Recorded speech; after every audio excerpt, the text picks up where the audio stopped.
Hello, Undoomed. This is a response video to your video, Hillary and the Effects of Feminism. Sadly, I will only be addressing the other points in your video, as your title subject, Hillary and the Effects of Feminism, is already of a similar view to my own. I'm going to address two other points of your video. First, your Obama example. When Obama took power, I said to myself, like many people I suppose, that maybe this will be good for the country in the long run. Maybe this will give black Americans a really good role model to show their kids. And maybe that will be a very positive thing for the future of the country. So I said to myself, let's not bitch about this, let's just look at it as one final step we have to take to diffuse racial tensions. Secondly, I will address your thought experiment about free travel between countries, who would then be competing for their citizens. If you manage to stick with me through the course of my ramblings, I will present you with a gift. As you had mentioned, you are a Star Trek fan. I feel you'll like it. Or you could skip to the end of the video and get it right now. You're not stupid. So with your Obama example, hindsight being 2020, I would say as a former service member, a both successful and unsuccessful entrepreneur, and a laborer, that if Obama sat one term in the presidency, those 4 years would have earned him historic merit as one of the greatest presidents in American history, if only for the rock of identity politics that he threw to break the glass ceiling. Again, in hindsight, I would not say his second term is something any American should aspire to. Blaming and depreciating America with a round of golf at the end of each week, he's practically middle management. If you look at this past primary, a candidate like Ben Carson should stand as a much healthier benchmark for the black American community. A wholesome, kind, and intelligent man. He is a brain surgeon, a neurosurgeon, who projects goodness and has a healthy religious and family-oriented background, and he had a legitimate chance to be a presidential candidate. Hold Ben Carson out as an example of what an American community can produce, and then show that someone of lesser accomplishments can make it through the political photogate first. Now there's a Kenyan joke in there somewhere, but it detracts from my point. Ben Carson should stand atop the contemporary examples of achievement from American communities, aside the fact that you don't have to get as far as he did as a person of quality in order to make it to the presidency. That is, you can fall short of being Ben Carson and still serve 8 years in the Oval Office. I'm not quite disagreeing with your point, just offering my view that we should be talking more about the brain surgeon that could have been president than the golfer that is president. Now on to the thought experiment, and for refresher, I'll play it again. Now, as I was thinking about this, another thought experiment popped into my head, and that concerns the common claim that you hear from feminists and Marxists alike, that democracy is not a good system of government. Okay, and how do they want to solve that? Well, in their case, they just want to have a dictatorship, obviously. But that got me thinking, is there a system of government that we could live with that is not a democracy? Well, first let me preface this by saying that this is completely unrealistic and not something that we will experience in our lifetime anyway. So instead of having a regular dictatorship where you have an all-powerful leader who will rule capriciously over his people, why not give people an inalienable right to move wherever they want? People would then vote essentially by moving. You could have your capitalist country, your socialist country, your Marxist country, your communist country, your liberal country, your conservative country. Hell, you could even have a corporate country. If McDonald's think they can run a country better than the politicians, let them try, right? The beauty of the system is that countries would then be forced to compete for inhabitants just like corporations would compete for customers. If a country is run badly, then people will move and they won't have any people to pay taxes, etc. So it would be in their best interest to run the country in a good way. And it also allows people who have a very extreme idea of how they want to live, like people who want to live under Sharia, to actually go to a country where that is acceptable. My friends and I had discussed this a few months ago as an extreme example of the exercise of states' rights within a nation.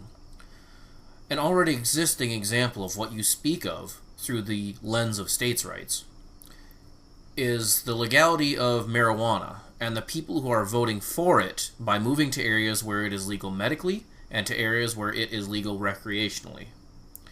This participation advocacy, or as Billy Corgan put it, conscientious participation, is one of the only balancing factors left in the free market of our capitalist society. You see it in the University of Missouri, Mizzou, where they are going bankrupt because students aren't going to participate in supporting a system that focuses on that type of social justice flavored higher education.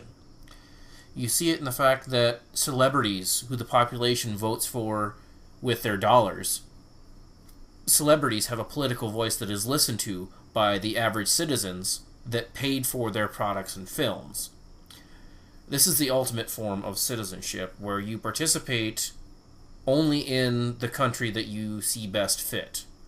I'm speaking of your example, where you participate as a citizen only in the country where you see best fit. It is a pipe dream, and you spoke of it as such. Though it would be grand and birth liberty in everyone's personal flavor, were something like that to try and grow out of what we deal with today, that is, without a collapse and a resultant rebuilding of humanity, you would receive increased tensions, forceful liberations, and an overall segregation of our current melting pot. I'll give you a real-life example. The leader of the Black Panthers called for a migration to 5 states in the U.S. I'll link the article in the description below. The idea, reminiscent of Malcolm X, was to form a black community with the land and businesses owned by blacks, the laws overseen and enforced by blacks, for the purpose of creating and maintaining a prosperous society for blacks within America. I couldn't find a better example of a call to action for what you speak of. It's perfect. Now let's play this out. The migration is predicated off of the idea that when African Americans occupy a community, the other demographics will emigrate to elsewhere in the United States. Their place is to displace current residents and liberate the territory for their people by their people. Now, without integrity and better judgment, all examples like this will have boom towns with boom crime that inevitably become ghost towns when the economy and resource production falters. Short of trafficking contraband, which includes people, these movements cannot generate the wealth needed to succeed within the time frame they envision. These transitions take, at minimum, a generation. When you said something like this is not likely in our lifetime, you were absolutely correct. Cultural segregation of this order leads to policeless ghetto impoverishment and the cry for federal oversight. Prominent examples are present in the world of Islam and the territorial jihads of Europe, where Sharia law supersedes the nation-state.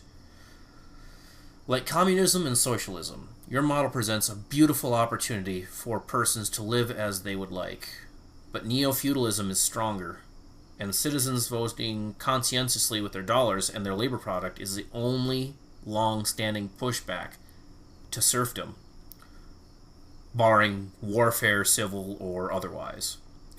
In each scenario, played out by myself and my friends, the dominant group of each sovereign country would use the same any way that works approach to secure citizens as political entities use to secure the votes of people today. The self-ownership mentality of the 1940s to the 1960s would have to resurface for such an effort to be successful. The people would have to be self-advocating and self-intelligent, or they would just be taken advantage of. Now, I've rambled enough, so I'm going to give you your payout, and hopefully you enjoy it. Maybe you can even do a better job of it. Data. The sensors can't penetrate the planet's ionosphere. There's too much interference. Can you find a way to scan for life forms? I would be happy to, sir. I just love scanning for life forms. I just love scanning for... Moron! Hey, moron! You tiny... Fucking moron! You precious... Fucking moron! Where are you? I hope you understand where I was going with that. If I had better audio software, I could blend the two. But, yeah.